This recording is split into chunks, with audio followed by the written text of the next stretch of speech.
Hello everybody and welcome to the Pretty Good Gaming podcast episode number 59, or as I like to call it, my own personal quarantine hair hell. To join me today is Mr. Henry. I've covered my hair today with a cap, so I'm cheating Cooper.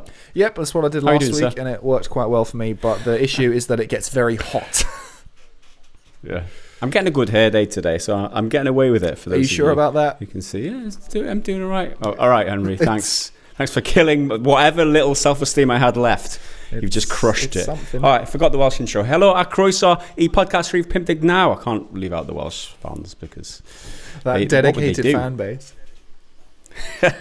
All one of them. There we go. So, Henry, we haven't spoken at all this week. We've both been busy on our respective work. So, how's things with you, dude? I'm all right. I thought it was quite a slow news week, but we've had a couple of reasonably well-performing videos, which is nice. Other than that, I didn't really feel like much was going on. We've got a few good. It's a spin-off of the Triggered Fanboy comment this week, so look forward to that. Yeah, it's not quite the same, but it's something a little different that I've renamed. But we'll get onto that. We will get there. Yeah, it seems like a bit of a slump right now for news, especially. Not a lot happening in the world, believe it or not. Everybody's cooped up, or they should be cooped up at the very least. Abiding by the social distancing rules and isolation rules in pretty much every country still. Although GameStop finds a way of opening in a couple of countries, right? Of course, it's what they do. Like when I saw that, I was like, finds a way. I don't have the energy to talk about this, but I just stuck it at the end of. I think it was the very last note on one of the videos. Yeah, I saw that. That was cool. Okay, so what do we have for the listeners today? So we have, first up, a quick what we were playing this week, which is basically nothing. What you were playing, because I didn't play anything this week. Then we've got a kind of a mini news roundup, or something like three things that kind of stuck out to me this week that we can discuss. Followed by Discord questions from the Patreon community. And then we've got the Triggered Fanboy comment of the week, or as we've had to rename it this week, the dumb fucking dipshit of the week, because we didn't have a Triggered Fanboy, but we have a dumb fucking dipshit. So, I mean, look out for that. It didn't take me that long to think about that name. I was like, well, he's not really triggered. He's just a dumb fucking dipshit. That's what he is. After that, we'll be taking YouTube comments, or the regular YouTube comments, the more moderate, level-headed YouTube comments. Only marginally. Marginally more level-headed that we saw this week. And then the bad dad joke of the week, everybody's favourite segment. Now, first up, Henry, what playing have we been doing this week? I'll be honest, I haven't played anything. I've been focusing so hard on relaunching my guitar channel, and all my spare time, I'm working really late, getting up really early. That's all been going on a guitaring. So I'm going to have to pass the baton to you this week. What have you been playing, dude? Nothing particularly interesting. That's why it's only going to be a little quick segment. And no one likes me droning on anyway. There was a comment last week, I think, which said someone thought you were falling asleep. And when I watched it back, I was like, yeah, I was too. It's that's totally fair. But I fall asleep when my wife my wife's second sentence, I fall asleep. You know, it's just my face. It's just my face. It just looks like I'm actually paying attention. I'm actually listening, but I just look like I'm bored all the time. I guess that's nothing personal. Some people. I'm sure it was very interesting, Henry. I'm not. A lot of people have what do they call it? Resting bitch face. Other people have resting. I want to be resting face. I haven't really played much that's interesting, but I did get the platinum trophy on Final Fantasy VII Remake. And again, I'll try not to spoil anything, but that was quite an accomplishment. Some stuff is really quite challenging, but the hard mode in it, which is one of them, you've got to complete everything on hard mode, and you get a bunch of extra like ability type things. We can't be asked to explain it. But the actual bosses, some were quite tough, but others weren't so bad. The problem with it is that you can't use any items, and you can't recover magic. The only way to recover magic is by finding like crates to smash open, and sometimes you'll get some. So that was pretty shit. I'd rather it was just harder, and I could still use all of these systems you've taught me how to use. But I did it in the end. But Jules, I don't know if anyone who's played it has met Jules yet. He's a personal trainer in a gym type guy. He looks ridiculous. He looks kind of like a jacked Michael Jackson, a Michael Jackson, if you will. And he gives you challenges. There's a squats challenge, which was in the original one. You do it once and then you move on. That's it. But now it's a repeatable minigame and you can unlock stuff. I thought that was hard because there's 3 tiers. There's like easy, medium, difficult. But then there's a pull-ups one, and that's way harder. And you've basically got to press X circle, square, triangle in a given rhythm. And it slowly gets faster and faster and faster, and you've got to keep up. And then if you get it wrong, you'll fall over, lose all your momentum, you've got to start again. And you've got to beat his score, basically. But it's impossible. Well, I thought it was. Eventually I did it. He gets like a 44 score every single time. He can't go above 44, so if you get to 44, just get one more and you'll win. But he gets to 44 every single time, and it's so fucking hard because you have to do it perfectly. You can't make a single mistake. And there's 2 rounds, and the rhythm then changes. So like you get in the rhythm, right, fine, I nailed the first round, did it really, really fast. Then the second round comes up, and you press the wrong button because your muscle memory is telling you to do that. Fuck that guy. He's an asshole. If I can forget about any other final boss in the next games and I can just make it him, that's what I want. I just want to beat the shit out of this fucking guy. Yeah. He's the guy in the original where you got to like do squats against, right? Yeah, and at that moment in the original, that you just do it once and then you're done. You move on. Just a one mini game. Yeah, and like it's a kind of a fun little mini game, but it took me hours to do the pull-ups one, literally Really? hours. And my girlfriend was getting moody at me for getting moody at the game. Then I was like, okay, well, you try it because it's not complicated. It's just really hard. And she did quite well like the first time, and then she was already like she tried about 3 times and was about to explode. She's like, nope, you can do it. I get it. I won't have a go at you anymore. You're fine. But other than that, I haven't really been playing much interesting. But I did start playing Red Dead Redemption 2 online with my brother over the past couple of nights, which has been a lot of fun. We're not really doing much, just knocking about in the world. You can now roleplay sort of stuff. I think they've added it in post-launch. You can roleplay as like a moonshiner or a collector and kind of acquire cool stuff, or like a bounty hunter. And actually, I'm doing a bounty hunter at the moment because it's the most fun. So that's cool. The economy's still absolutely trash. It still takes ages to earn any money. They drip feed you gold bars so that you're encouraged to buy them. So that's fucking bullshit.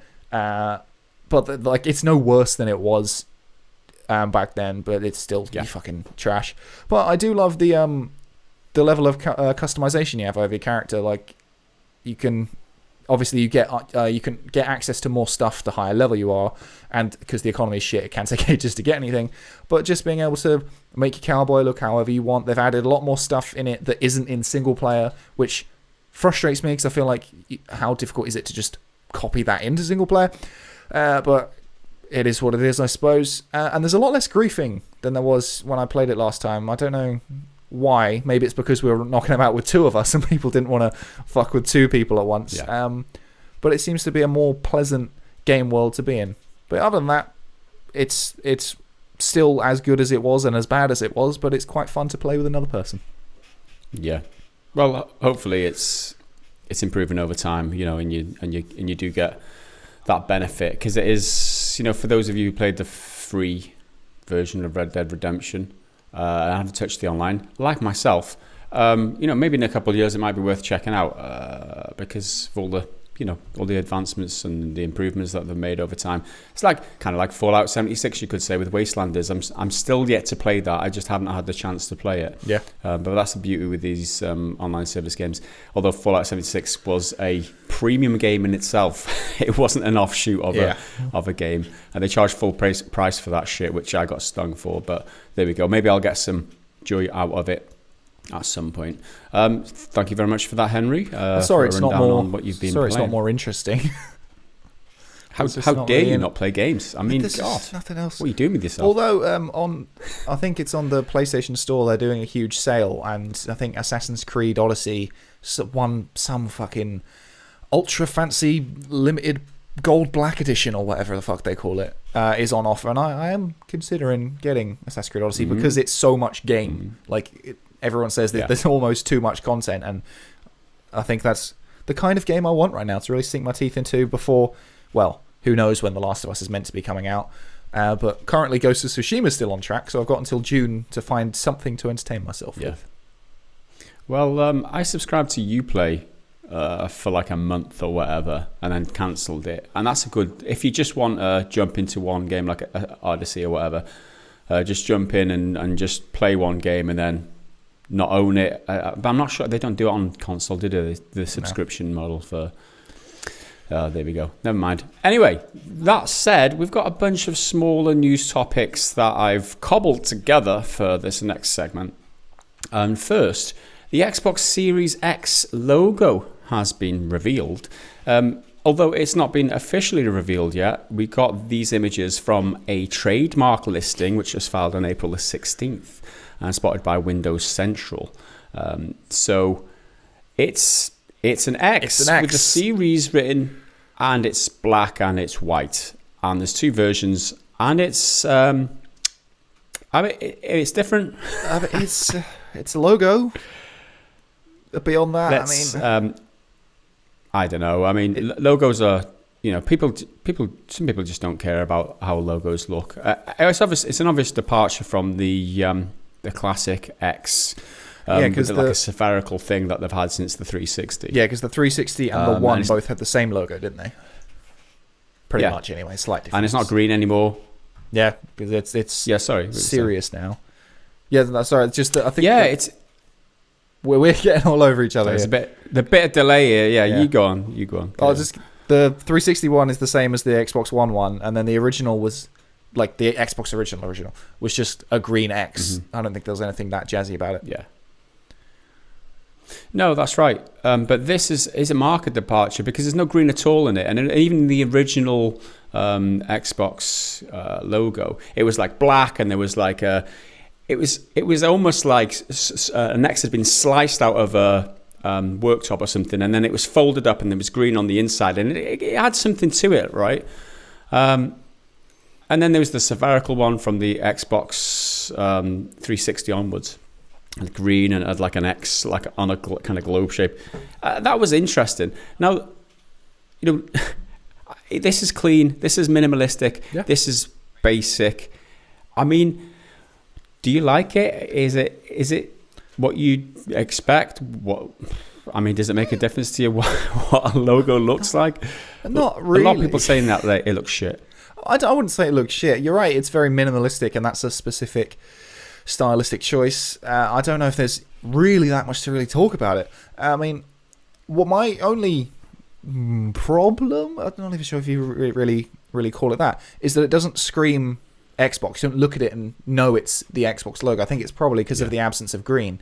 If you took either the main slash of the X or the one behind it, which is kind of split, if you made either one of those parts green, I think it'd give it a little more something to make it more distinguishable as the Xbox thing. But I mean, I like minimalism. I think it's one of those designs that looks quite cool on a t-shirt, so it's quite easy to like merchandise out. Yeah. But I mean, I don't think anyone's going to buy or not buy the system based on their logo. No, that's true. But in terms of aesthetics, I actually like the logo. I mean, a lot of people don't like it. I think it's cool. And I like that it's black and white because it's high contrast, the most contrast you can get, right? And it stands out. I don't know. Maybe I'm weird for liking it. I don't know. And like you said, maybe a splash of green, especially in the background line of the X. That could be pretty cool, especially in the white design. I don't know.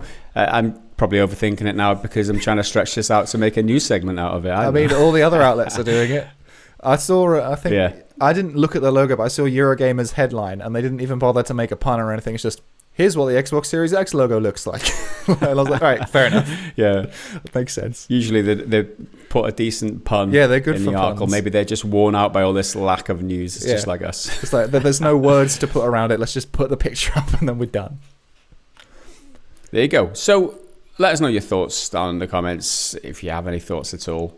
But there it is. Talking of news, one of the biggest gaming news figureheads, I guess, Jason Schreier, announced the second after we finished filming last week's podcast and talking about him and his article and and Rockstar and that he's leaving Kotaku.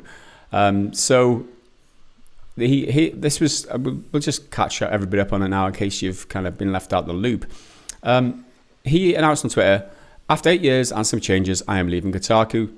He went on to say, I am incredibly excited to announce that we're starting a brand new video game podcast, Triple Click, on the Maximum Fun Network with a couple of ex-colleagues from Kotaku. And then his final quote here I've got, I hope that the attrition at the GO Media convinces our private equity owners to make the management changes needed for all our websites to survive. So indicating that he left because of management issues. Yeah, and there's a little bit of bad blood. He said at the time, he said at the time he's working on his second book at home, just hanging out with his kids for now. But then on Monday, which was the 20th, it was reported that he's joining Bloomberg News.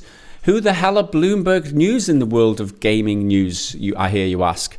Well, talking to gamersindustry.biz, Schreier said, quote, Schreier said that he will be joining the technology reporting team at Bloomberg. Sorry, this is a quote from the article, not Schreier's quote. He will have some flexibility in defining his role, he said, but the games industry will continue to be his focus. So, a technology reporting team at Bloomberg, and he will be focusing on games. Doesn't specifically say only games, but technology is the category he's going to be reporting on.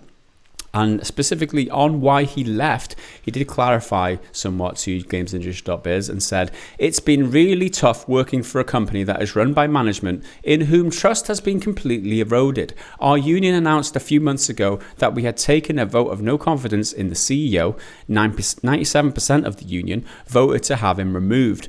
That is not the type of thing you see often, and I think that says it all about how our company has been managed over the past years since Great Hill bought us. So he's moving on. He's been at Kotaku for so long, and say what you like about his personality and how he conducts himself or whatever. He's done a lot of the best, some of the best reporting in the games news over the last couple of years, that's for sure. And it's always difficult to draw a line in the sand and say, I don't like my conditions of my work, I'm going to go work somewhere else. I guess it was a little bit easier for him since, you know, he's a guy of high repute, let's say, and he's got a big stature out there, so he probably didn't find it too difficult to find a new job. So that's it. He's gone. He's at Bloomberg now. Do people care? Are people still going to read his stuff? Are people still going to talk to him? I mean, I think all of his contacts, like in industry contacts, they're still going to be with him. But I wonder how many people will stick with, as in viewers and readers, how many people will stick with Kotaku, because it's often the caveats that everyone says, not everyone, but, you know, a lot of people on the internet say, Kotaku's just SJW bullshit, they're just this, that, and the other, but at least they've got Schreier who does good work. So I wonder how much this will actually damage the Kotaku kind of brand, if that makes sense. Yeah. That's a good point. I mean, Kotaku must be reeling from this, and I think that's a bit of a wake-up call for, you know, the CEO, whatever management issues they've got. They need to rethink things, because he is basically the biggest name in gaming news journalism. For better or worse. He was that's it. So they've lost him because of management issues. So, I mean, where do they go from here? It's a bit of a bit dubious. I don't know where the road takes Kotaku for now, because I mean, there's nothing left for me there. Yeah. Let's be honest. I mean, super like props to the guy for being so honest and unapologetic in being like, yeah, I left because management's shit and I'm not doing that. Like a lot of the time when people leave companies, they are either obliged or legally forbidden from mentioning anything like that, but obviously he's able to, and he's not pulling any punches. Well, there you go.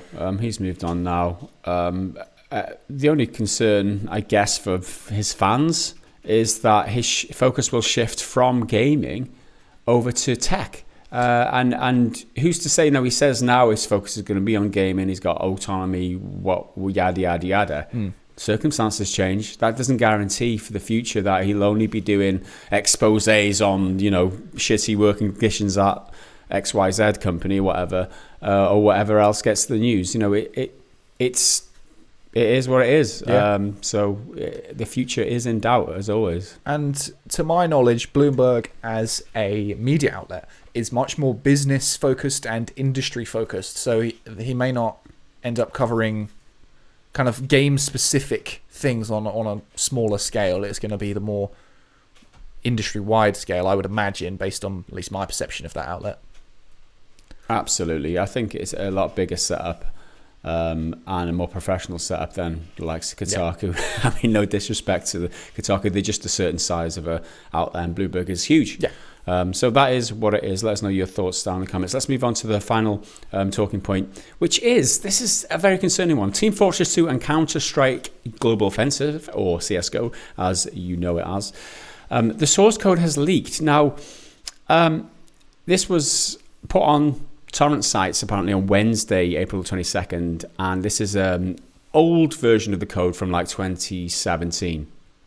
What this means is that hackers will now know exactly how the game is built and be able to exploit everything. They'll be able to put out aimbots. They can actually, if you're on the server with them, they can get access, mess with your stuff essentially, delete all your items and all that sort of stuff. But more concerning than just the hacks is the security vulnerabilities, which are potential now. So apparently, with this source code, hackers can develop like malware and potentially gain control of your computer, which sounds pretty scary. RCE, remote code execution, is a term that I've Googled this morning. An RCE exploit is basically what they use to get control of your computer just by playing a game with someone online in a server. That's pretty damn scary. So apparently a tweet from a couple of people are already discussing the fact that these RCE exploits are already being spotted out there. Apparently there was a previous leak as well a couple of years ago of the same code, but this is resurfacing now. It's getting a lot more attention now. So these RCE exploits have possibly been out there already for a good while. So the bottom line is, if you're a fan or you play Team Fortress 2 or CSGO, you could be at risk just by playing the game now, just by logging on and playing, and that is pretty damn scary. Valve have released a statement in response to this news, and it goes as follows. We have reviewed the leaked code and believe it to be a reposting of a limited CSGO engine code depot released to partners in late 2017 and originally leaked in 2018. From this review, we have not found any reason for players to be alarmed or avoid the current builds. As always, playing on the official servers is recommended for greater security. We will continue to investigate the situation and will update news outlets and players if we find anything to prove otherwise. In the meantime, if anyone has more information about the leak, go to this website link, and that describes how best to report that information. We have not found any reason. It's not there are no cheats. Yeah. It's not this is cast iron guarantee that you won't be exploited and someone won't fuck your shit up. They've chosen the words very wisely. We've not found any no reason. It's like they haven't launched the nuclear bombs yet. Korea, they've got all this arsenal, and we've not found any reason to think that it's going to happen. It's don't play the games, guys. Honestly, don't go on. If you are playing the games, don't go on unofficial servers. Is what they're saying. It's very scary. It's very scary. How do you avoid this type of thing? I've got so many questions. Yeah, Henry, chime in. This kind of technical sort of stuff often goes over my head anyway. But then as soon as I hear, what was it called? RCE, remote code execution exploits. That's scary shit. Like, they can do a lot of stuff. And all you have to do is play the game, because this is similar play to the game on their server. This is like the expanded version of what a lot of people are worried about with what's the game, the new one, Valorant, because its anti-cheat stuff is embedded so deep into your PC's internal systems that if that's compromised, they then have access to everything. This is similar to that in a kind of different way, but at like a much higher level, and it's even easier to fall victim to it, because all you got to do is play on unsecure servers. Yeah, even on the secure servers, there's still a risk. Certainly. I mean, if you're playing with somebody who has these exploits, good luck. I don't know what to say to fans of that. I mean, these are free games now, Team Fortress 2 and CSGO. So the player bases are huge. So there's a lot of people still playing them, and they're classics, right? I mean, you need to find another game, essentially, or risk someone taking all your shit, or getting onto your computer. I mean, who knows? What was that thing? I think it was with CSGO. A couple of years ago, some guy selling skins or something, but it turned out he was sending people to this website, but it turned out he owned the website. Yeah, it was Syndicate and what's the other guy? Yeah, something. It was like a loot box scandal. Yeah, it was quite a big deal. I just can't remember it. I feel like those kind of guys would just be like, right, here we go, time to hack into everyone's computers. Yeah, there you go. So that bit of a public service announcement. Really, don't play those games until I don't know what they can do about it, until they update the code. Maybe there's no exploits, no vulnerabilities now, because it is 3-year-old code. Maybe the game's changed so much, or the games have changed so much now that code is meaningless in terms of generating exploits. But I very much doubt that. I'm sure there's definitely something in that code that can allow people to exploit in a certain way. People always find a way, especially hackers and people who want to profit off other people, off situations like this. To paraphrase Jeff Goldblum, hackers find a way. Nice. Okay, let's move on to the Discord questions. Now, these questions are put to us by... before I go into that spiel, we started last week by announcing who has signed up to Patreon. Though, obviously, Patreon is the crowdfunding platform that allows us to keep existing, essentially, without the support from community pledging every month to pay us money for our operations. We wouldn't be able to we'd have to get full-time jobs, essentially, which would really suck. So thanks to everyone who does sign up on Patreon. Obviously, one of the rewards for that is asking questions, but we did say last week that we're gonna every week we're gonna read out the names of the new, just like the awesome streamers do. They just do it on the fly. Oh, thanks for the donation. We're gonna read out the new pledges. So let's begin. Not to be outdone from Josuervo's upping of his pledge last week, Lodescar has raised his pledge this week from $5 to $20. I mean, hallelujah. Thank you, dude. Much appreciated. That is awesome of you. Get a salute for that one. Next up, Kona1 increased his pledge from $1.20 to $1.30, and every little helps is all I'm going to say. Yep. Thank you, Kona. Especially... even if it was to try and iron, even if it was done to just trying to iron out one of the issues we were having with the Discord, but I do appreciate it nonetheless. Well, especially given the current global situation, where a lot of people are, strapped for cash, or unfortunately being made redundant or whatever. It's incredibly humbling that you're still continuing to support us. Yeah, absolutely. Todd is next up, who's pledged $5. Much respect. Thank you very much. Andrew Morrison also, dude, thank you very much. $5. Bratek Ogrichak. I'm sorry, I butchered your name. That sounded quite good. Thank you very much. Thank you very much for the $1 pledge. And Robin Pressman with his $6. Thank you very much, dude. Robin of Loxley. Robin of Sherwood. I don't know what the Robin Hood, right? Yeah. The person who robs from the rich and gives to the poor. Hopefully he didn't Robin, rob anyone for that $6. The guy who wears tights.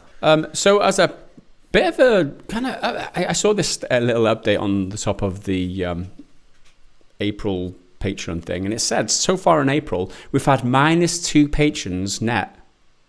So we've lost 2 patrons, with people coming and going. However, we've increased our pledges by $38.60. That is a result. I mean, less people, but more more pledges, and that really does help. So thank you everybody who does pledge. One thing to mention before we get into the questions is that we've changed the Discord now, and we've added not just the private Discord area, because the problem that we had was that there were so many people who had elapsed in their Patreon supportage, and it was still connected to the Discord. It's all changed now, right? So we've set up roles. So people, if you connect your Discord account to Patreon, you automatically get allocated a role in the Discord, which means that people, we've changed it now. So there's a private area for Patreon members, and then there's a public area now on the Discord, and it's all connected with patrons, so we don't have to really administrate that. So that means that the Discord is open to the public. It is like a limited access. There's only a couple of channels, but you can come now. Anyone who's not a patron can come and join the Discord and chat with us or play with us. There's a chat channel there to play with the community too. I'll leave the link to our Discord in the description of this video if any of the non-patrons want to come and join in. Like I said, there is very limited access, but it's there. So it's all linked. Like I said, it's all linked now with Patreon. And if you lapse your subscription with Patreon, it'll automatically unassign your role, and then you get back to the limited access, which is a better way of doing it rather than having all the old members just in one list that you've still got access. And I just want to especially thanks to Cloney, Earthworm Ben, Metal Shark, and Bitphase for helping us kind of iron out the issues with that and just implementing this, because it's been something, it's been a bit of a headache, let's be honest. But thanks to the community for helping us out with that, without which, we just couldn't have implemented those changes. Our Discord's been evolving a lot over the past few weeks, thanks to you guys and the rest of the mods. So thank you so much, because none of this makes any sense to me, because I'm an idiot. So thank you very much for doing my work for me, I suppose. Yeah, there you go. So let's, without much further ado, move on to the first question of the week. Do you want to take it? Yeah, let's go for it. Okay, this one is from Cloney99. And I think it was actually brought in last week, but we missed it because we started recording. I think I might be wrong there. So it's on this week. Since SMK questions were such a rousing success, and I'm all out of ideas for them, sorry to everyone who is a fan, I decided to start a YouTube channel. My plan is to release a roughly monthly video. I'll keep it a 23 to 38 day cycle, 2 hours long, which I start with a strong "You are all beneath me," and end with a collection of racist slurs that will change regularly. I hope you have a nice repertoire before you don't want to start repeating. In between, I'm going to rant about the politics of the Middle Ages and the ancient times of the 1990s. What do you think are my chances of making a living off this? Do you think YouTube will appreciate me as their newest employee? Anyways, I'm a huge fan of you guys and the podcast. Thanks for all your hard work. I appreciate you, Gaz and Henry. Well, thank you for the appreciation. Thank you for your question. What do we think are his chances of making a living off his racist, ranty YouTube channel? Although saying it like that, a lot of people have managed to do that. I'm just about to say that. Looking at some of the YouTube channels out there, some people pretty much thrive generating that type of content. There's and a market it's for weird. It. It's probably got as much chances of us succeeding on YouTube. Let's be honest. So good luck to you, Cloney. Thanks very much for your appreciation there. You got anything else to add? Any quips before we move on? No, I think I'm ready to go for the next one before I put my foot in my mouth and say something offensive. Racist and slurry. Right, Earthworm Ben. For storage, Microsoft is, quote, focused on giving as many options as possible. Do you believe this to be true? Do you class proprietary... we're talking about the Xbox Series X, right?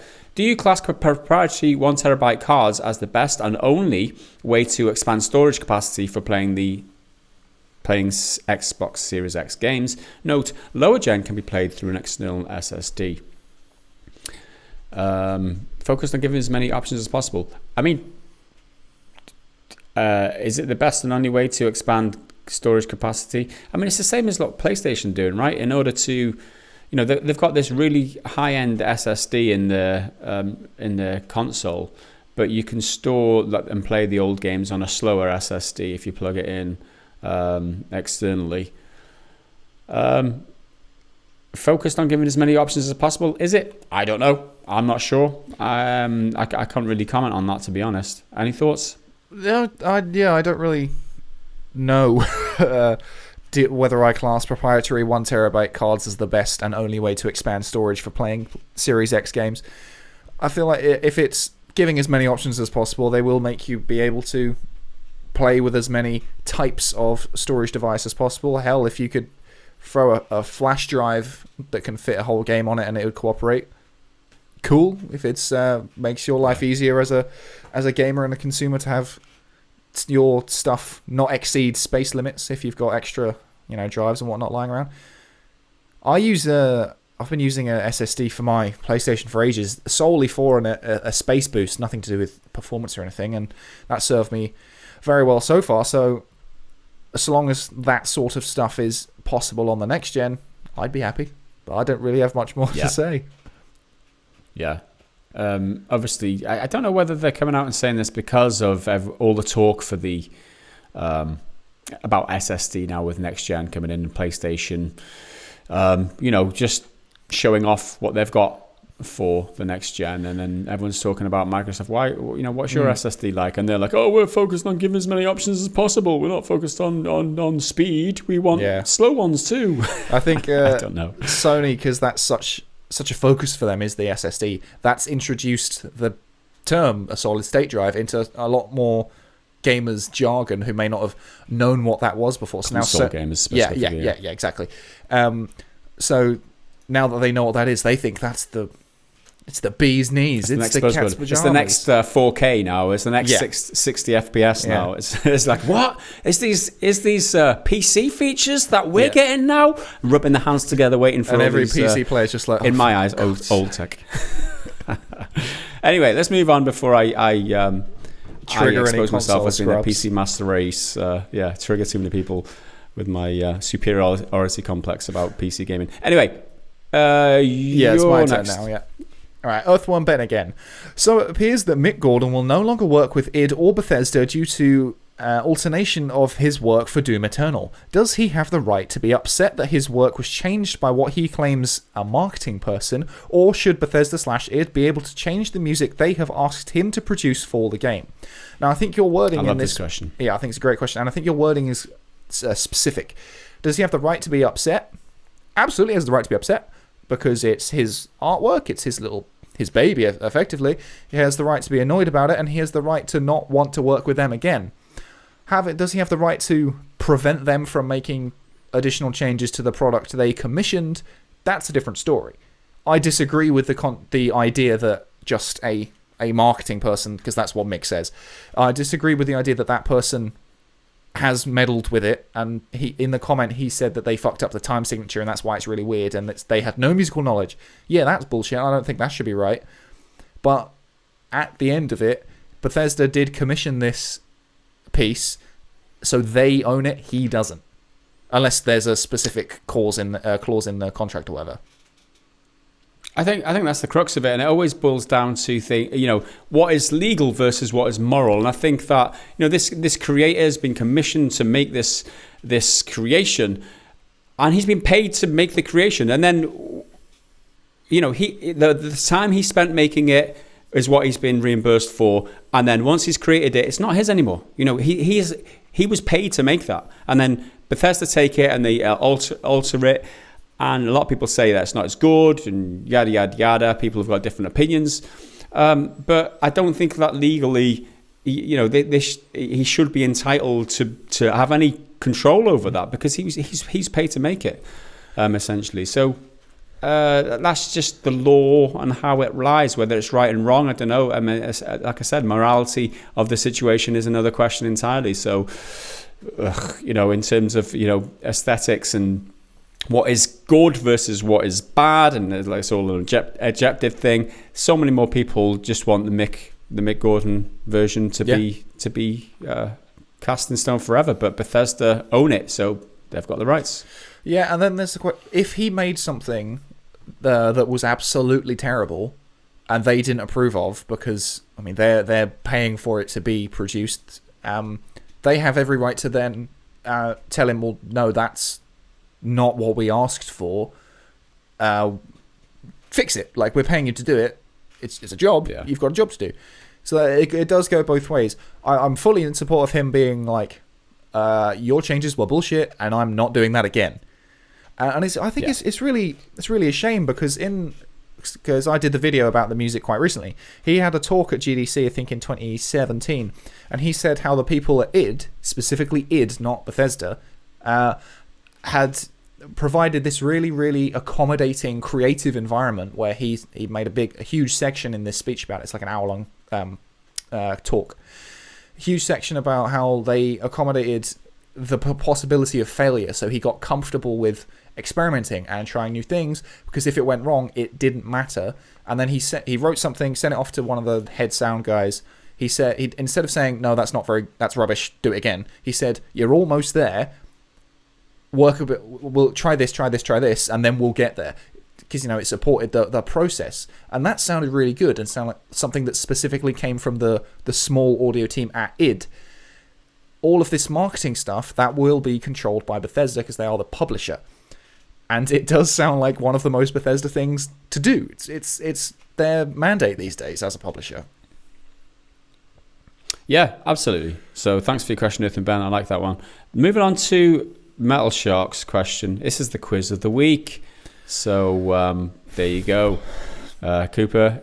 You're up, dude. This week's quiz is for Henry High Score Holding Cooper. All right, Metal Shark. I don't believe that's leave out true. the middle names, dude. I'm the one who does the middle names. Who do you think you are, waltzing in here, throwing middle names around like that? Okay, so High Score Cooper asked, is it a Welsh band or a Welsh video game?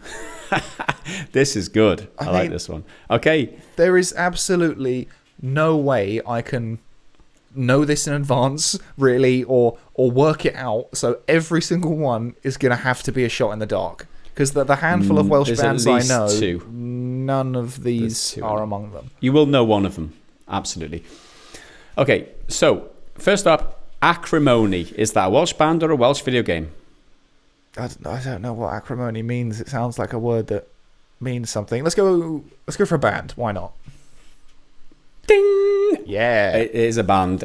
Welsh heavy metal band from Swansea who was active during the 1990s, releasing their debut album in 94. They're regarded as the pioneers of stoner metal in the United Kingdom and an important influence on the scene. There you go. Well, you know. Welsh does have a really big influence in specifically the rock music scene. They've got loads of good metal bands and stuff that come from that neck of the woods.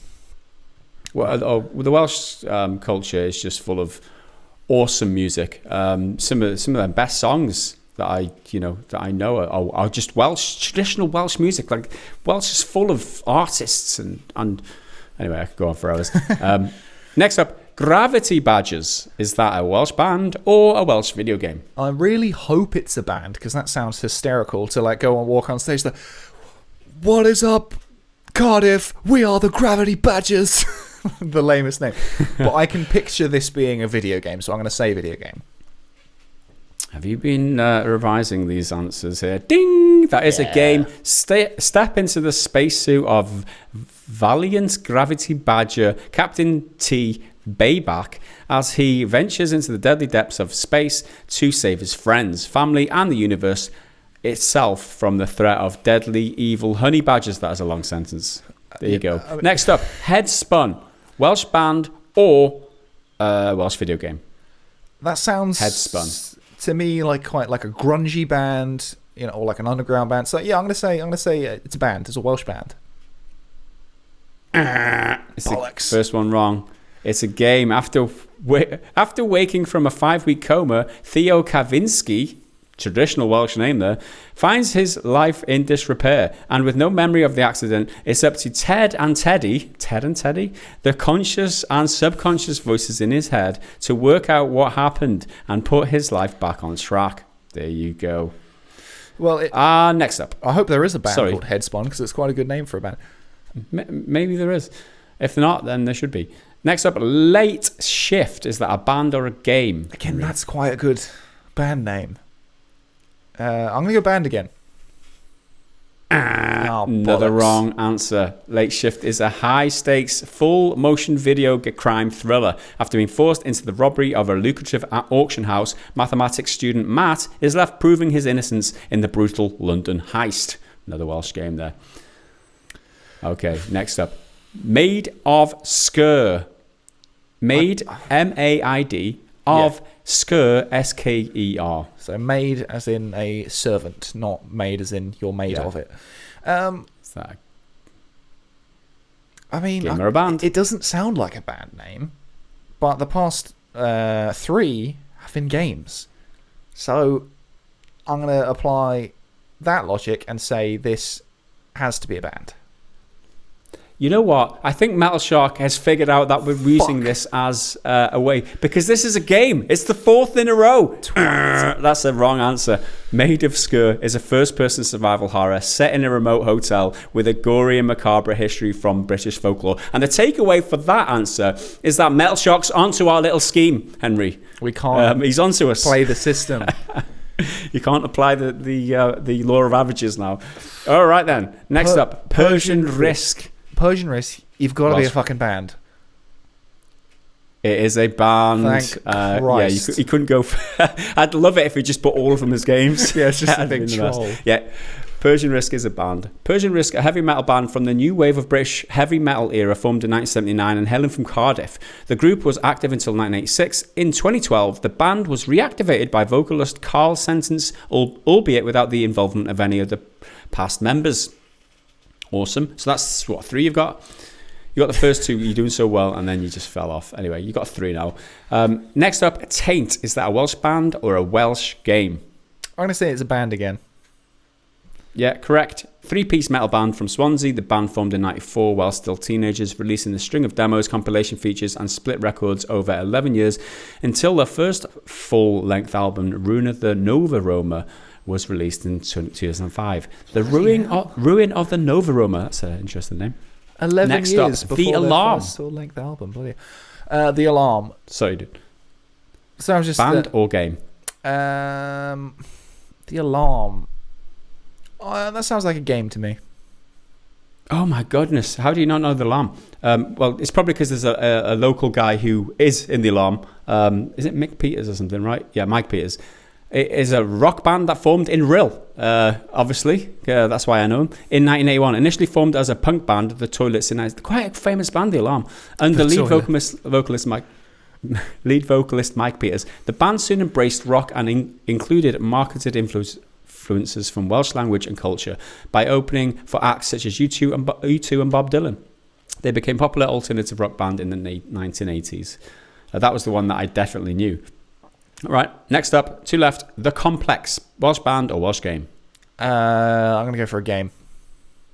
It is a game. I actually knew this one too. Yeah. After a major bioweapon attack in London, 2 scientists find themselves in a lockdown laboratory with time and air running out. With choose your own path style gameplay, your actions and your relationship with other characters will lead you to one of 8 suspenseful endings. That's a recent game, I think. Anyway, last up now. I think you got 4 or 5. What have you got? 4, I think. Right, I got 4. The first one. First I got 2. Gravity Badgers, Persian Risk, and Taint. So yeah, I've got 4. I think. Yeah. No wait. Then I got the Complex as well, so I got 5. Yeah, the Complex. That's 5. Tiger's Tales. Is that a Welsh band or a Welsh game? Tiger Tales. Tiger Tales with a Z. With a Z. Tiger Tales. So I feel like a band could be trying to be edgy, especially if it's like an 80s or a 90s band in the early years of like grunge and all that. Coming out, like, yeah, we're gonna put a Z on the end. But then Tiger Tales could be a cuddly little Crash Bandicoot-esque mascot character for a game. I'm gonna go for a game. It's a band, unlucky for Henry. Fuck's sake. You stuck with 5. Glam metal band, of course it is. Fuck. Yeah, glam metal band hailing from Cardiff. They are most famous for the 1990s album Berserk, which made the top 40 in UK album charts and spawned the hit singles Love Bomb Baby and Heaven. The band reformed in 2005. There wasn't any Catatonia, there was no Stereophonics, and there was another Welsh Gorgie Zygotic Monkey. There was none of the classic Welsh bands. They were all no. Would you have got? You'd probably gotten them, right? Would have got Stereophonics. Super Furry Animals. You'd have gotten them. What ones do I know? Funeral for a Friend. Bullet for My Valentine, obviously. Lost Prophets. There you go. What a disaster story that fucking band turned out to be. Okay, thanks for your questions, Metal Shark. Let's I'll move the try to do podcast now better away next from time. music. Try and do better, Mr. High Scorer and Henry. And yeah, you read the next question, dude. Yep, this is another question from Metal Shark. Would you rather have to keep playing until completing a level, collecting all bananas in Super Monkey Ball whilst on a bucking Bronco, or coming first in a race in Grid on Stadia using a high latency satellite internet link? Come first in a race. Wow.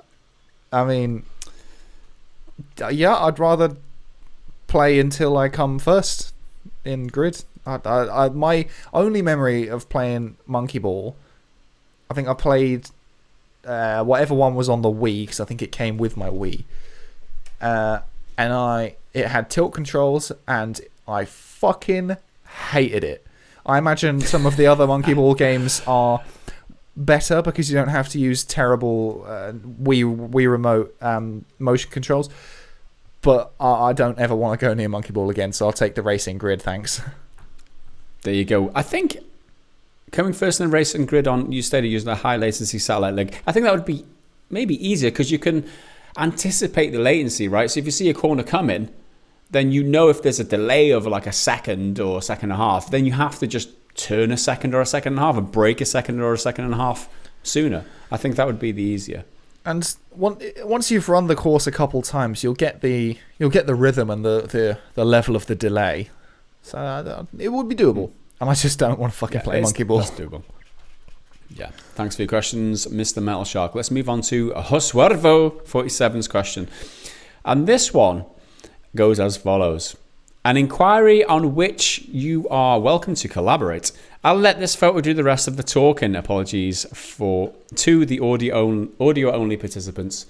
So those of you who are listening won't get this question. So left to right, top to bottom. How do you like those apples? So there's a picture of 4 apples here. They're all from games. And the question at the bottom says, which apple came from which game? So you've got 4 choices: Skyrim, Stardew Valley, Witcher 3, and Super Mario Odyssey. I got these pretty easy, I'll be honest. Yeah, hold on, I don't have the answers in front of me. How do you like those apples? Stardew Valley's got to be number 4, right? Because it's pixel art. That was the easiest. Yeah, that's it's the pixelated one. So that's Stardew Valley. So that's one done. So you've got 3 left. You've got Skyrim, Witcher 3, and Super Mario Odyssey. The Skyrim is the most visually dated out of those games, I'd say. So probably that's going to be the apple number 3 because it looks slightly low res. Bottom left. Yeah, bottom left. Yeah, that's correct. Yeah, there we go. And I think it's pretty easy from here, right? Yeah, then the slightly more cartoony one, the one on top right. The shiny one. Yeah, the dark red one should be Mario Odyssey, right? Damn it. The top right, you're saying? I thought that. Top left, the shiny one. I thought you were going for. No. Yeah, obviously Mario Odyssey is the shiny one with the green in it. You know, the colourful one.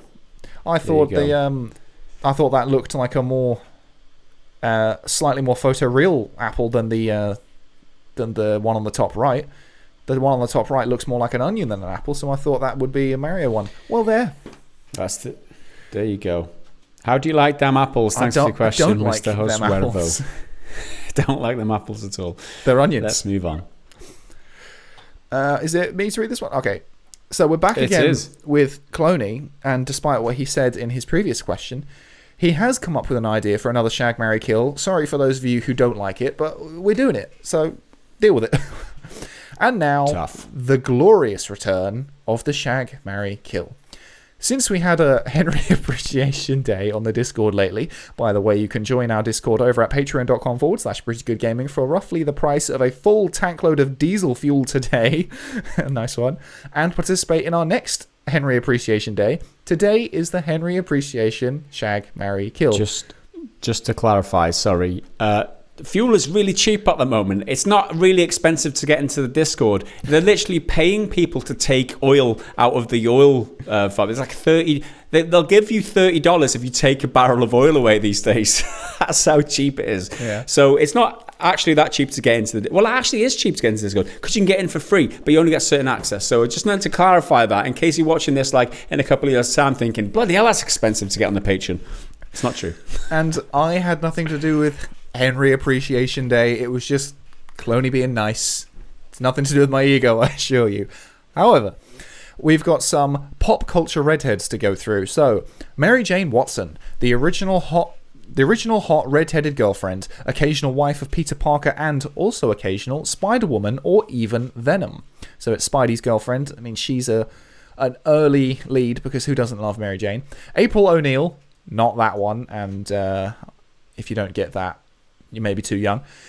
The fantastic reporter and loyal friend of the Teenage Mutant Ninja Turtles, always at the front, reporting the crazies of their time. And then the final one is Ygritte, the quick-witted spear wife from across the wall, who likes to remind you that you know nothing, Jon Snow. You might have to train her that you're not Jon. Yeah. This is fairly easy for me, I think. It's probably a Shag April O'Neil job because she's a red-hot redhead with a bright yellow jumpsuit that reveals perhaps more than it should. But I always found her kind of annoying, so I'm not that crazy about her. As much as I'd love to hang out with the turtles instead, I don't think I want to marry her just to meet her friends. I'll marry MJ because I love Mary Jane. She's great, and she's one of the at least in my perception, one of the least like clingy and annoying superhero girlfriends.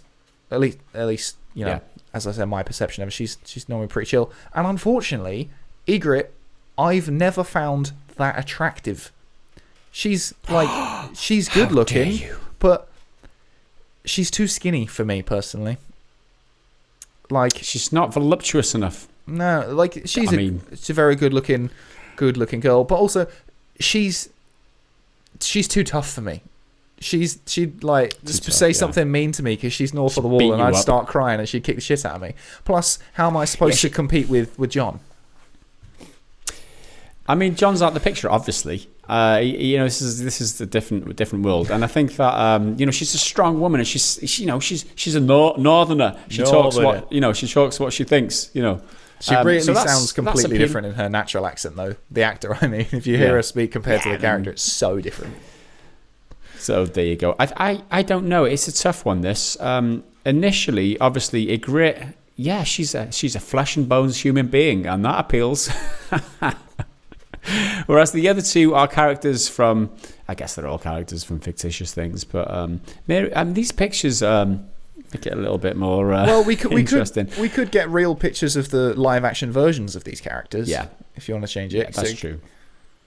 No, it's fine. I can't be asked it's to fine what we've got here. I think I'm gonna shag Ygritte. I'm going to kill Mary Jane. She's just too doting. I don't know. She's just too meh. She's bland. I don't know, especially in the movies. I don't know. And I just like the April O'Neil as a Mary. I mean, that's cool. She's a reporter. I mean, the Turtles was my favorite cartoon or / movie as a kid, or one of my favorites. You just got to go with that, right? Thanks for the question, Cloney. All right, well, Cloney's answer: I'd shag Ygritte because look at her, marry Mary Jane to spite Spider-Man. What did Spider-Man ever do to you? And April gets an arrow because I wouldn't want to fight with Donatello over her. That's fair enough. Donatello is the least cool Ninja Turtle, but he'd still kick the shit out of you. Well, that's absolutely true. Is Donatello the least? Raphael's the best, isn't he? Well, Raphael's the best by far. No, anyone who says Donatello is their favorite is the kid no one likes at school when you're talking about it.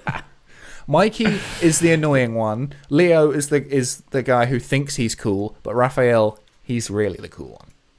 It's just the coolest. There you go. Thanks for the question, Cloney. Let's move on to the very last question, or actually the second to last, if we count not that Rob Lowe's proxy question. Rage Andy Kid.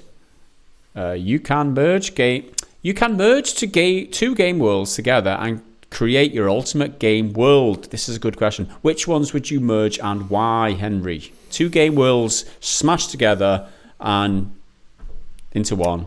Which one's what would you choose? Well, if I could, I've said this sort of thing before, but if I took the style of a world of like a GTA or a Red Dead, like a Rockstar open world, and merged it with the Star Wars universe, that'd be amazing. But I feel like that's a bit of a cop-out answer because I say that all the time. I'm trying to think of something a little bit different. I've got a couple of options, right? So my first one was, the Red Dead world smashed together with Days Gone, because that is basically Undead Nightmare, right? Which was awesome. So you've got like hordes of zombies roaming around, and you're a cowboy. I mean, that's pretty freaking awesome.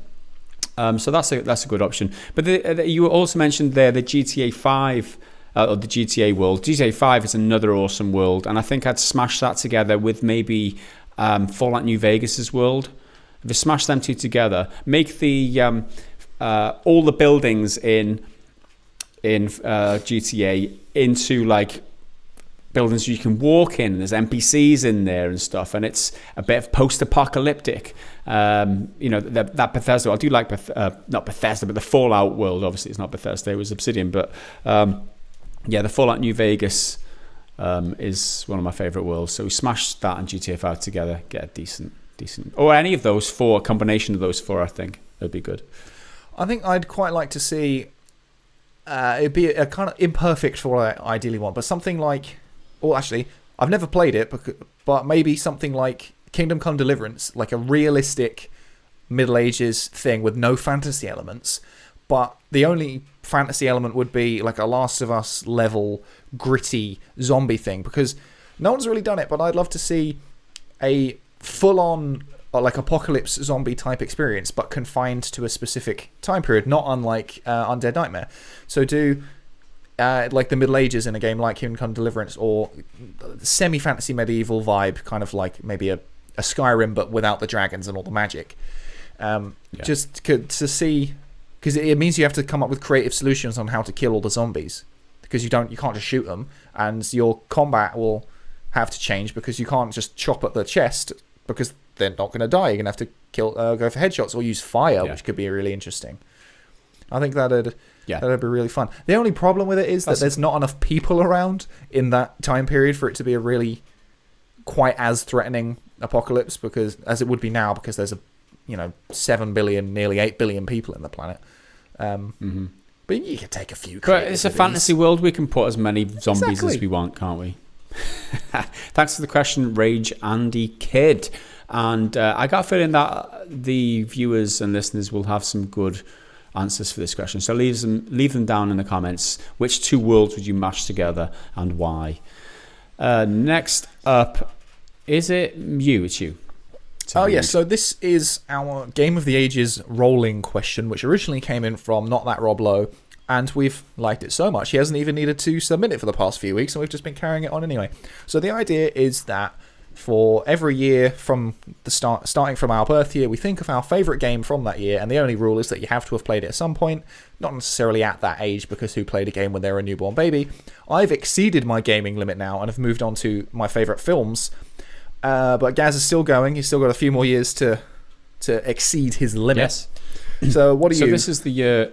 It's week 27 now, so this is the 27th year, I think, or 28th, since my book. I think it's the 28th year. So I'm 27, turning 28 in this year, and the year is 2008. And the game from that year, which had the biggest impact on my life, Fallout 3, no doubt about it. It's just an awesome game. It's just one of the that and Skyrim are the two best games that Bethesda ever made. Is it? Yeah, that's probably right. Yeah. No, I mean, that I played, let's say, I played Oblivion. I mean, Skyrim supersedes Oblivion, right? But before that, I didn't play any of the Morrowinds or anything. So before I trigger too many people, oh, what about Morrowind? What about this? What about that? It's my opinion. Deal with it. You're on my channel, bitch. So yeah, I've moved on to films now. So I'm at 1998, and there was a very long list, but I've tried to condense it this time to just the best, and at least in my opinion, or best that I've seen. And it's still, there's a handful here.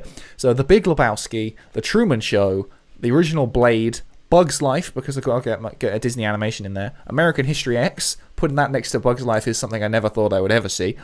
And Armageddon, which is a terrible film, but I do really like it for some reason. But the undisputed answer is Saving Private Ryan. It's my favourite war movie. That's the standard to which I hold all war movies in terms of being really action-packed and entertaining, but also heartfelt and profound and dark. And I'm still waiting for a game to capture that essence of being able to tell a mature story with, questionable morality and humanity. Like, I only learned the other day, because I watched there's a YouTube channel called History Buffs, and he basically breaks down historical movies to see how accurate they are. There's a bit where they're storming the beach in Normandy. They've just risen over the hill, and they're just sweeping through the German, what are they called? They're not trenches. There's something else, but they're dugouts or whatever. Mm-hmm. And he shoots a guy who's surrendering, and he's one of his mates says, "Oh, what did he say?" He said, "Oh, I wanted to go home for Christmas or whatever," because he says he speaks German. But those guys weren't speaking German. They were speaking Czech and were saying, "I'm not German, I'm Czech, I'm surrendering." But the film doesn't tell you that. It's just an extra little detail, which I never knew because it doesn't come up with subtitles or anything. And you just assume this guy's being an asshole and murdered them. But it's a whole extra dimension, which I think is really interesting. And now I hope I've enlightened some people.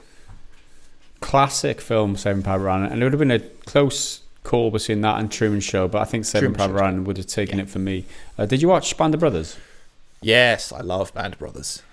Classic. It's just like Saving Private Ryan, but just longer. Well, because there we go. Spielberg and Tom Hanks again, so yeah, can't go wrong. Thank you everybody for all your questions over on the Patreon Discord, and if you are a member of the Patreon Discord community, leave your questions on the Ask Podcast Questions channel for next week, and we will get around to answering them. Thank you very much. And with that, let's move on to not the Triggered Fanboy comment of the week. This is the dumb fucking dipshit of the week. Okay, so this one took some mental gymnastics to really deal with, and I've had to write notes to break it down. Because it's dumb as... I think you're the triggered fanboy this week, because you got triggered by this comment, right? Yeah. So he's the dumb fucking dipshit, and I am the triggered fanboy of the week. What a twist. So this one comes in from Monday's video, which is important to note, the time and date and everything. Monday's video, which the first story was Selena Gomez, ex-Disney star, pop singer person, whatever, she's just another pop star to me. She's currently suing a mobile game for using her likeness as part of their promotional material and in-game material. It's quite horrendous how bad they've copied her.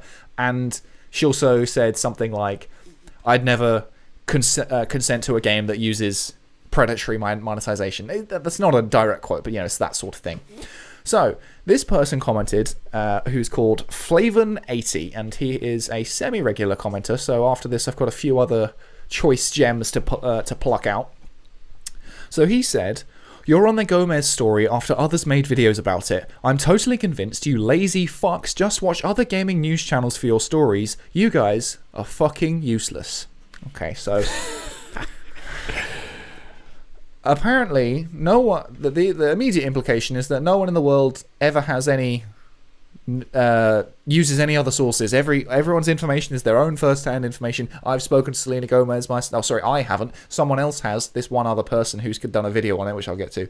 They're the only person who knows anything about this story. No one got it from anywhere else. That's just that you're fucking dumb fucking dipshit. That's what you are. So like the YouTubers breaking this news, right? Yeah, I mean, so the timeline is important here. So our video was on Monday the 20th of April, so it's this week. The original story was broken by Variety magazine, and they broke it on Tuesday the week before, Tuesday the 14th at 8:55 Pacific time, which is 4:55 a.m. British summertime, which is where we are right now. The earliest I could have possibly covered it, if I'd seen the article as soon as it was available, as soon as I woke up, the earliest I could have possibly covered it was that Wednesday morning, Wednesday the 15th. But I didn't see it. I don't follow her. It may come as a horrendous shock that I'm not up to date on my Selena Gomez news. And no news outlets that I do follow had picked it up. So it wasn't on my radar. For that, I suppose I'm sorry for not getting there sooner. Then Thursday is the podcast, so if I had seen it by Thursday, we couldn't have done it. Then Friday, we did the Final Fantasy VII discussion video, so I couldn't have done it then. And then it was the weekend, and we don't record videos over the weekend. Sometimes stuff comes out on the weekend, but it's never recorded on the weekend. So that even if I did know about it, I couldn't have possibly done a video on it after Wednesday was my only chance, and okay, I missed it. So then the comment, what did it say? Others made videos about it. To my knowledge and my searching, one has. And that's Jim Sterling. It's actually a very good video. I think it's like 7 minutes long, and it's his standard like ranty, anti-microtransactions bullshit with, AAA capitalism voices and all that shit. So it's quite a good video. So his came out on Friday the 17th. How else am I supposed to do this? This is where I have to do the mental gymnastics because I can't fucking keep up. He's the only other gaming YouTuber who covered it, to my knowledge. There might be others who have covered it since, but he's the only one of like that scale, And the only other channels that have covered it that I could find are Clever News and iHeartRadio, and they're not gaming specific. They are just, pop culture, entertainment news channels doing different things. How am I supposed to fill in or like get there sooner based on his video, because his video came out on the Friday and we'd already had a video out on Friday and a video recorded for Thursday, and then it's the weekend, then it's Monday, and that was the first day I had the opportunity to do it, and the first time it came across my radar. Saying that I copied him and made other videos about it is just fucking stupid and neglects how people have different timelines. Even if I did copy him, which I didn't, his video I've seen like subsequently after the story became under my radar and I was searching for her shit in YouTube, he then came up. Even if I did copy him, how is that possibly a problem? Watching other news channels and using other outlets is an excellent way to consolidate your information and get other perspectives and either confirm your ideas or challenge them. Luckily, it's a anti-microtransactions thing, so Jim and my takes were both pretty along the same page. Also, our coverage of that story is completely different. It's gaming news, but his is a 7-minute discussion-y rant type thing like he does, and yeah, that's that. But mine is a 2.5-minute segment out of a 5-minute video altogether. So his video on the one topic is longer than mine, which has 3 topics in it. Right. And I tried to condense as much into it as possible, so it's, as tight. That's the point of the Daily Triple. But accusing us of copying is just fucking dumb. Like, yeah. I don't get it. I just don't get it. Yeah, you see, I think the irony here, because it is irony, is that in accusing us of being lazy and not gathering enough information, he literally is too lazy to gather enough information to understand this situation, because like Jim Sterling didn't break this news. He got that from another outlet, right? And this is how news works. It's a chain, right? There's a source, there's one reporter, someone else spots it. They probably go to the source as well to confirm it, and then they report it. And then someone else spots it from that source, and so on, right? Okay, we're a number of links down the chain. That doesn't mean that we're being lazy. That's just another source for us, just like it would be if we were the first one to spot the news out and we broke it onto YouTube or whatever. There's a lot of times that we cover things first, but no credit for that. No, exactly we're fucking useless. That's exactly we're fucking useless and lazy, right? So, we're absolutely. Go on, carry on. We fucking the Doom one is a great example because chances are I spotted it and every other outlet spotted it at the same time, but the nature of our videos is they're generally much shorter and can be done quicker. My Doom video got out before the likes of Yong, who's done it, and it was quite a few hours before Yong. I'm not trying to slight him, but our video came out first. But we don't. No, he's fucking useless, Henry. He's fucking useless. He copied us totally. I mean, he's totally not a huge channel with 1 million subscribers and a much bigger fan base than ours and all that, but he copied us. He definitely copied us. I think he calling us lazy fucks for watching other gaming news channels. That's just good research. You check all the sources, man. That's called good research. You're not being fucking lazy. Sort your perception out. This is nonsense, right? After others made video about it, like we said, we've been first and get no credit in the past. And to boil us down to being fucking useless, like nothing we produce is ever any good, just because you happen to across a video before you watched ours, just because you got the news already, doesn't mean everybody else did. Yeah. Everyone who watches our channel doesn't necessarily watch those sources. The point of our coverage is that we give our take, our perception on it for people who might have already seen it, or break it to the people who haven't seen it. And then the next one down, the next news outlet might see it from us and then report on it subsequently. This is how news works. That the fact that you don't understand that shows that you are a dumb fucking dipshit. And congratulations, you are the OG dumb fucking dipshit of the week.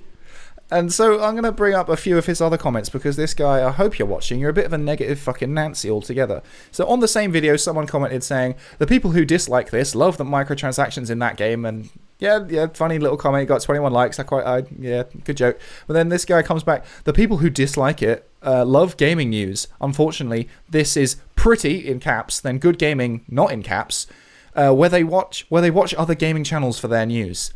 I mean, outside of your formatting, which is a bit odd. You're then reiterating your point. I get it. That's your argument you want to have with people. And then someone comments back a bit later saying, I think he was joking. And then some guy, that's not how joking works. And then he made a joke. Neither of you realized it was a joke. Nice going. You missed his first comment. That's not a fucking joke. That's just fucking negative. Now, I'm swearing a lot. He's being a dumb fucking dipshit. And then there's... so in... China removes Animal Crossing from online stores, which I think was last week. He commented saying, worst sweater. No other information.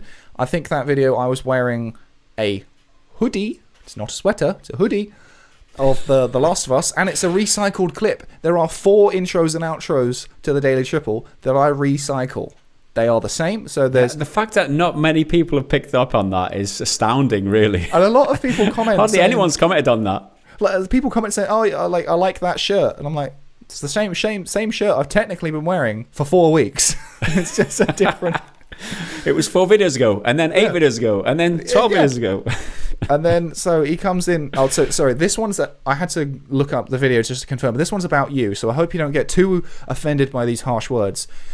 So this is on another Daily Triple from 2 months ago about Jeff Keighley leaving E3 and not doing it anymore. That was before E3 was cancelled, obviously. I hope you're not wearing your son's shirt because you think people want to see your little pea shooters. Douchebag flexing for a bunch of fucking gamer nerds. Lol, you're so fucking clueless. I mean, it's almost like you wore a t-shirt you liked, and that's the extent of it. Yeah. I don't know. I mean, if anyone watches I think I remember that.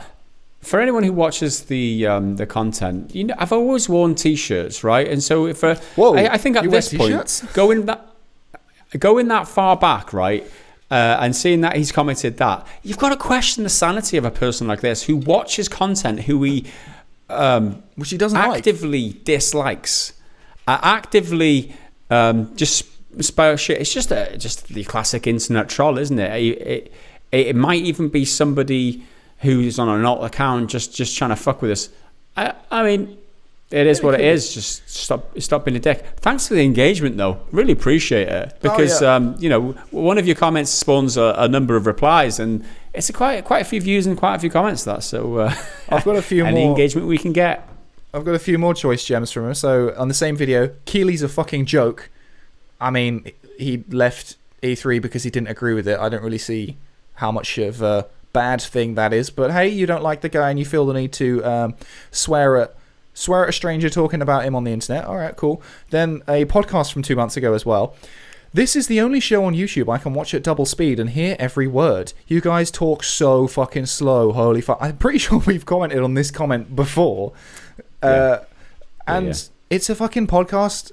It's a long conversation where we don't edit out pauses or anything like that. It's a long form thing that is unbroken. And yeah, just listen to it on double speed. I listen to every YouTube video on double speed now. And one final one, which I think is a good one, which just shows some ignorance about The Last of Us multiplayer when that was announced to not be part of it. Who the fuck wants to play The Last of Us multiplayer? I'm guessing if you do, you didn't play it on the first game. Okay, you've clearly not listened to any of the story, which is people saying how they really liked the multiplayer and are disappointed it's not in the new one. But hey, you're clearly one of these people who comments on things they dislike to tell them that they dislike them. Because I think this guy got a little bit too much exposure this week. I think he's gotten what he's after, right? I think. I've had fun. I've entertained myself. He's almost been validated by a little bit. I think we should move on. We must move on to something a little more pleasant, right? So remember last week, one of the patrons who'd signed up was called Joseph King, and I was like, well, hope you're not joking with that pledge. Well, he saw that and he's commented, wow, got my shout out from Gaz, and yes, I can confirm that is my real name. That joke had a feeling it was coming. I've lost count on the amount of times I've heard it before. Wonder what Gaz's next one will be. I love it. Amazing. Thanks, Joseph King. There's a clear reason you choose to go by Joseph and not Joe for that reason. Joking. Okay, so I got another one which I want to rip the asshole out of. Again, from the Selena Gomez video. And this is from mstep89. I get that they're bad and ruin gaming, but this channel seems to only cover microtransactions in games, and it's boring. Thankfully, Josuervo jumped in to defend us, saying your statement is categorically false. Take this falsehood and shove it, in my Johnny Paycheck voice. I don't know who Johnny Paycheck is. Maybe I've missed that reference. So this one made me think, it's like, yeah, we do cover microtransactions a lot, and that's because they happen a lot. There's a lot to talk about. There's often, this game's done it. But at that point, we haven't done microtransactions for weeks. There's been nothing microtransaction related for ages. The most recent sort of microtransaction thing was I did something about loot boxes in Resident Evil Resistance. Then before that, there was nothing. I think the next example was there's not microtransactions in Doom Eternal. So I get your sentiment. I get it, because it is boring to listen to over and over again, and it is beaten like a dead horse a lot. But we haven't done it for ages. I don't know if you've been missing the channel or you've just not been watching because you think that's the case. But we just haven't done it for ages. Another comment out of ignorance, essentially. Next up here is Mr. or Mrs. Spas64, SPS64, and commenting on the there's a Bethesda video about you'll have to remind me what video this is. You do realize how easy it is to fake an Instagram message. You people are just jumping on Bethesda hate train just because you're desperate for views. This guy, I wanted to find him, but I couldn't find him. I'm glad you picked him. So yeah, that's the Doom video, and there are 3 separate social media units for his Mick Gordon's frustration with Bethesda. So there's the one on Twitter where someone posted up 2 pictures of the waveforms and said these are the 2 different versions of the song, and Mick going commented saying this one's mine, this one's not.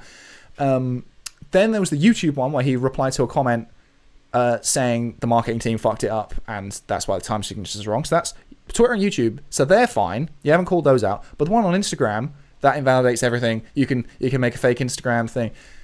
Yes, you can make them very easily, but given that one exists alongside the other 2, I'm inclined to believe it, and I don't think it's not exactly a good argument for you dismissing one piece of evidence and ignoring the other 2. There you go. So I think I'm reaching the end now. Do you have many more? I've got a couple more. One here is from yesterday's video about COD forcing cheaters to play in the same lobby, which is hysterical, and I would watch the shit out of that. Daniel Clark Hughes, regular commenter, thank you very much for coming again. Under the radar of cheaters, don't you mean on the radar of cheaters? And I commented back to that saying, that's literally what I wrote in the scripts. I just had a brain fart, whatever. But then this is the next point, which I was going to inject into the video, but I never did. And yeah, I'd love to see cheaters only game. It'd be like a steroid users only Olympics event. I've said before, I might have said on this channel, I'd love to see a dedicated athletics event like an Olympics or something specifically for performance enhancers, so long as it's obviously done safely and people aren't, fucking dying from it. But I'd love to see a performance enhancing athletics event or whatever to see how far you can really push people. So you can be like, right, you've got the world record for the fastest sprint. Well done, Usain Bolt. You're a machine. And then let's see what pharmaceutical help can really do. Get them all jacked up. So long as they're not competing, robotic limbs and shit. Yeah, absolutely, bionics, and yeah, I think that'd be fucking awesome. That'd be cool. Okay, I've got a couple more. So Mr. Chills 13 says, thank you very much for the elaborate source links. Never let it be said there's no journalism on YouTube. Just to temper out that first dipshit of the week there. Yeah. So there you go. And that's a bit of a PSA for anyone who is looking for the sources of any of the stories we cover in the Daily Triple in the description. That's where we get our sources from. There's nothing in the hand about it. We're not copying Jim Sterling, Triple A. You never heard us say that. So, Triple-apitalism or whatever it is he said. Triple-apitalism. There's also timestamps as well, which I've started doing. I don't know if anyone's actually noticed, but there's timestamps for each story in the description. So if you don't care about Selena Gomez having a go at someone, you just skip it. You can go on skip. The next one. Okay, I've got one final one, and conveniently, it's back on the Selena Gomez one. I had a decent amount of negative comments about that one. This is from Late to the Party, who said, the thumbnail is kind of clickbaity. She sued over her photo being used, not microtransactions. And then once again, Josuervo, you're doing God's work, backing me up, saying he clearly acknowledged that hashtag listening skills. I love that. So I think we've had this conversation about clickbait before, all the time, because anytime we get accused of it. This instance, I don't think there's any form of clickbait at all. And in case you're watching, if you're not a Patreon member, for my Doom video, I actually put up a few different thumbnail ideas to the patrons to vote on them because I wasn't sure. Some of them were more clickbaity than others. Some of them I liked more, but generally don't do as well in the algorithm. And together we formed a hybrid. But this one, so the thumbnail has something like Selena Gomez trashes microtransactions, which she did. And then the title was Selena Gomez sues garbage mobile game, which she did. I mean, an argument could maybe be made that they link together, but that's based on your assumptions, not actually what happened. And as Josuervo said, I clearly acknowledge that. Hashtag listening skills. There you go.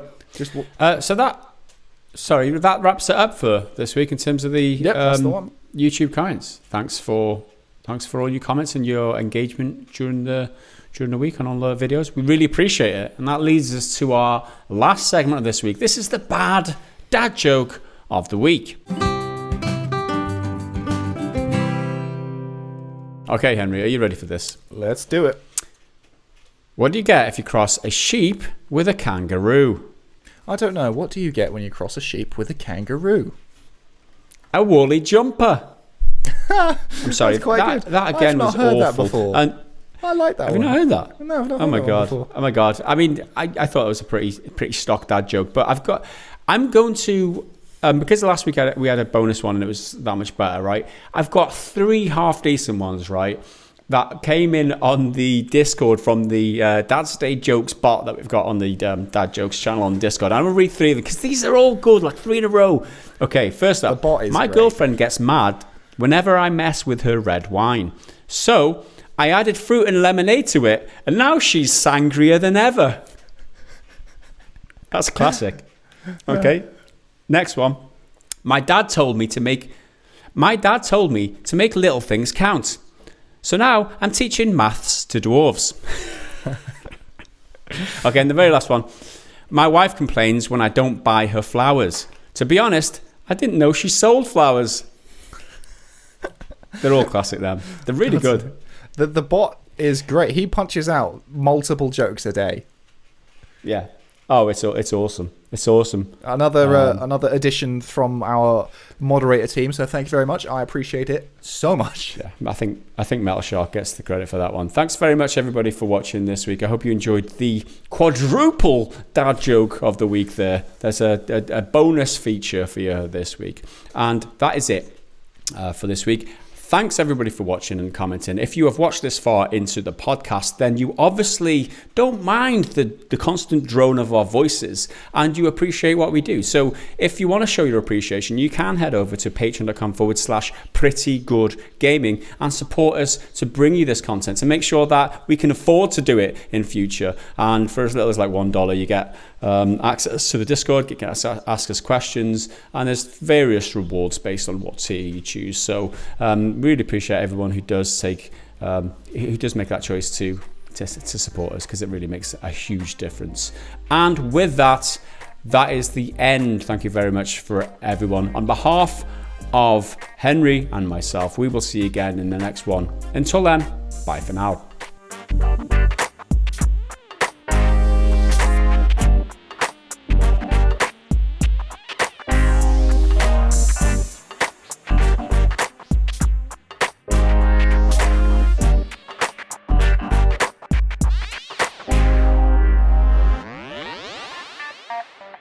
Wow.